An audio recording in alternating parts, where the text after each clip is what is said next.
If you are in the market for the Fujifilm 56mm f1.2, go ahead and pull up a chair and listen as to why this lens is arguably the most important piece of your lens kit.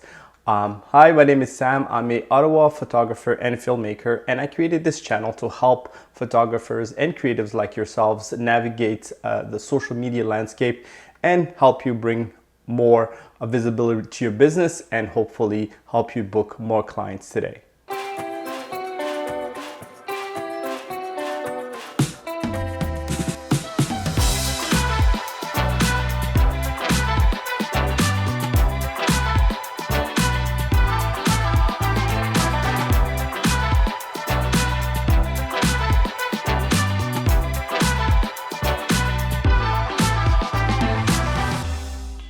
So the number one reason why I bought this lens as part of my lens kit, it was the third lens that I purchased, part of my Fujifilm kit and lens lineup. And the main reason why I bought it is because I would say it is arguably Fuji's best lens that they make. It is a 85mm full frame equivalent, and it creates tack sharp images.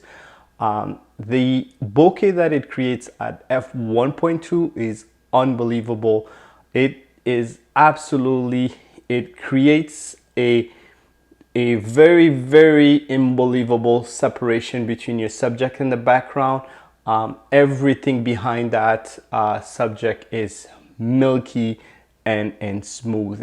You won't even be able to tell where that person is standing just by opening it up at its widest aperture. So in terms of quality, this is as good as it gets in the XF lineup. So the second reason why I own the f1.2 56mm is really the ability to shoot in dark environments.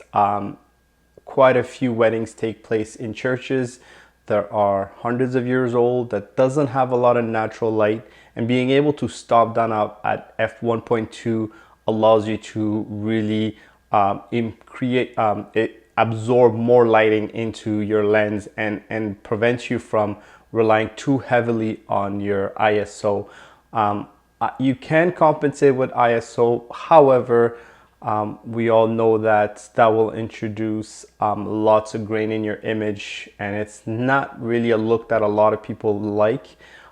It can make your image resemble film, and it's in the digital era. I don't know that that's something that our clients want. And so the ability to really stop down and open your lens at its widest aperture really provides you an opportunity to improve the exposure. Mind you, you can compensate with flash as well, but during a ceremony in a church, it's really frowned upon. You really want to piss off grandma, go ahead and fire off 100 flash inside a church, which is considered to be a special moment. And I don't know that that's something you want to do. You will be kind of interfering with their ceremony. So it really does help having that wide open aperture, and it's super versatile as well in the evening as well, when you're in a venue and all the ambient light is gone.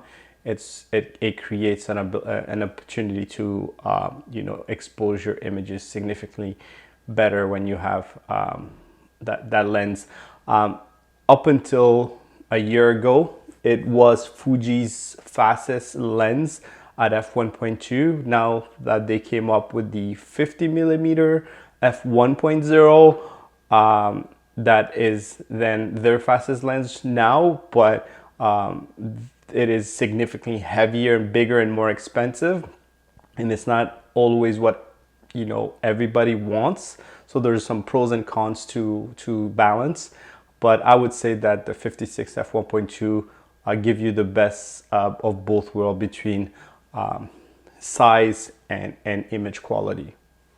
The third reason why I own the 56mm f1.2 is really because it's a lens that I have started my photography with A few of you would know that I began my photography journey with Canon, and my 5D came with a 50 f1.8, and that's the focal length that I've learned to really my craft. And so I'm very familiar with that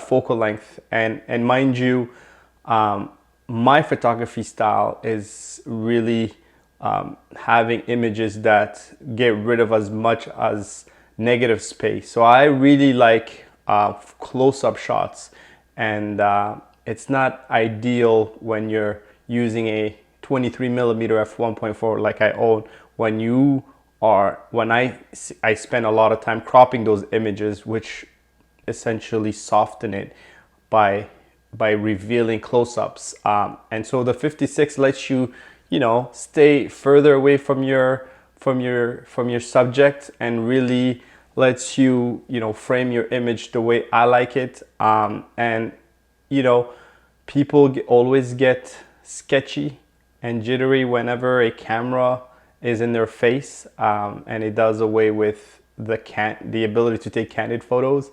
So just having something that has a little bit of zoom ability gives you an opportunity to stay in the background, take some shots, and give you the best quality picture that you can get. So the 56-85 equivalent is ideal for my style of photography. The fourth reason why I made the 56mm f1.2 part of my lens kit is because the fact that it is a portrait lens, it really makes your subject faces a lot slimmer. So it's a very flattering focal length.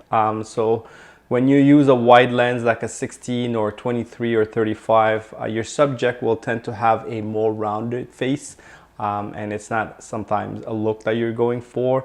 But by going with a longer focal length, it really allows you to compress the image, and it makes a higher quality photo. It is what is often used by modeling agencies when they're trying to take the best picture of their subjects, and it really compresses just not only the face, the body, and then it allows you to sort of isolate your subject from the background as well. So this is definitely the lens to go with when you're going after images of people. The fifth reason why I made the 56mm f1.2 part of my lens kit is because it is a prime lens, therefore it has a lot of image gathering qualities, but at the end of the day it also serves as a zoom lens. I've noticed for a long time that guests are always uncomfortable when you have a camera in their face, and just by having that longer focal length, it allows you to sort of melt into the background, disappear a little bit, and capture some really candid opportunities.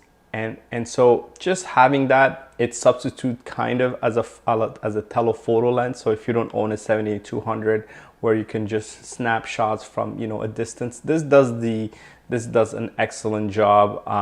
And it's always nice to have pictures of people experiencing the day, and not have too many pose photos because they start to tend to look alike.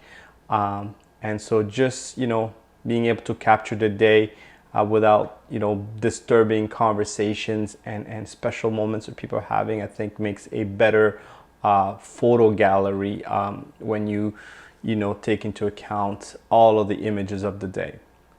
The sixth and final reason why I own this lens, and really why I decided to go with Fuji to begin with, is that you are able to get some high quality lenses for not too high of a price. Money matters, and so when you own a full frame equivalent like a Canon or a Sony, these portrait lenses can get really pricey, and so although this is not a cheap lens, it is currently valued in the market at $1,200 Canadian, brand new.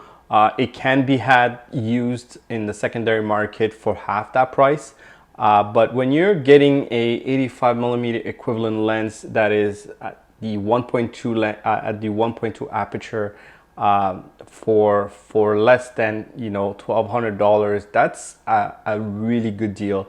A 85 equivalent full lens that Canon now releases in the market for their new mirrorless cameras, we're talking about $4,000 per lens. That's one lens, and I don't know necessarily that's the kind of money I want to disperse for the work that I do.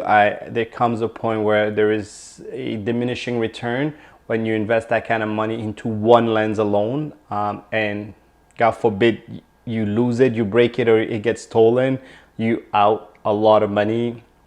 And the 85 millimeter lens has a specific purpose, and it's not a lens you can use all day. So you're dishing out up $4,000, $5,000 for a full frame 85 millimeter lens, and it may spend half the day in your bag. I don't know that that's value. And so I believe that this hits the sweet spot. It's relatively inexpensive.